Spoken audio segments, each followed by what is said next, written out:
Next, let's look at your cost analyzer. This is a pretty important tab. One of the benefits of our BFA, or our business finance analyzer, this tab will let you determine whether or not you are selling your products and services at too low a cost. So let's take a look at what I mean here. So your products are automatically carried over, each one of your products and each one of your services. Again, these are where we don't have extra product 9 and 10. And here's your services. So let's look at the product. Let's say that you're selling an e-commerce website and you have a web developer and a administration person.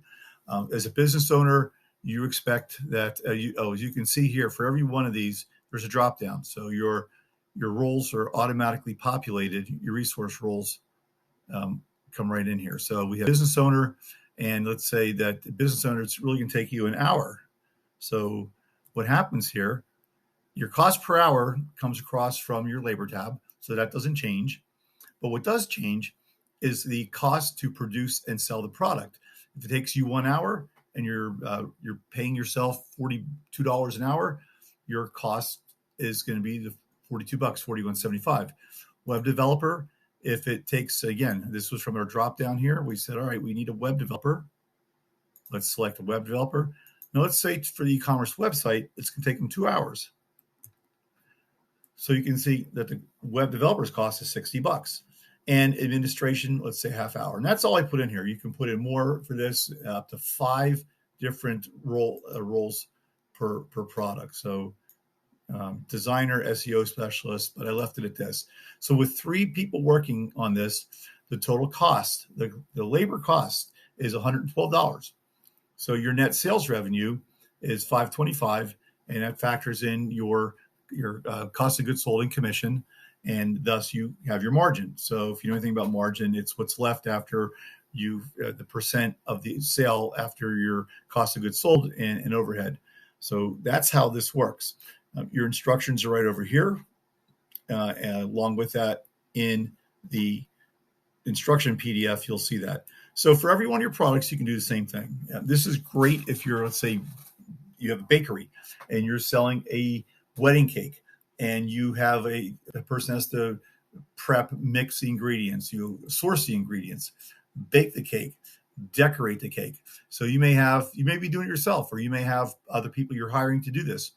If you realize that the amount of time it takes each person to make that cake, and I'm just using cake as an example. It could be a gourmet meal, it could be a brake job, it could be any product that you do. A brake job is more service, but any product that you're creating or building or tweaking, enhancing, modifying, any effort to do it is factored here. What you don't want to see is something crazy like the web developer needs 6 hours.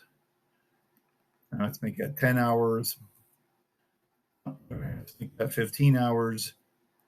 You'll see what I'm getting to in a minute here, where it's like, oops, 18 hours the web developer needs to do this website. Your net revenue is $525, but it's costing you almost $600, which means this is red, negative margin, but red, no good. What this is telling you is that you either are taking way too long to build this website, or you're not charging enough, or your labor costs are too high. So this is where this planner helps you better understand how to properly run your business. But for this example, just leave it at 3 hours and life is good. Services, I'm not sure so it's really called cost to provide services. This is really more of labor. So any service business that you're in, what you want to look at is everybody that's involved in delivering a service. It could be consulting, it could be a dog walking business. It could be a auto repair service shop, or any other service business, fixing iPhones or Android phones. However long it takes on average for your people to do it, you put that in, you have your labor costs, it gives you the cost to provide the service, so your gross margin. So this data does not factor into your income summary, your expense summary, your gross margin. It's more of what we call a smell test. It's to help you plan better. And if you ever get questioned by a potential lender about your numbers, you'll be able to go back and have your source instead of saying, yeah, this is what I thought, or I guess this or that. This helps you be very accurate with your cost analysis. We are the only business planning tool that provides you this information, and it's worth every penny. Oh, wait, it's free. I hope it's worth more than that. So thank you. Let's look at the next. Of course, we can get out of this by going home and right back to our home screen. Thank you.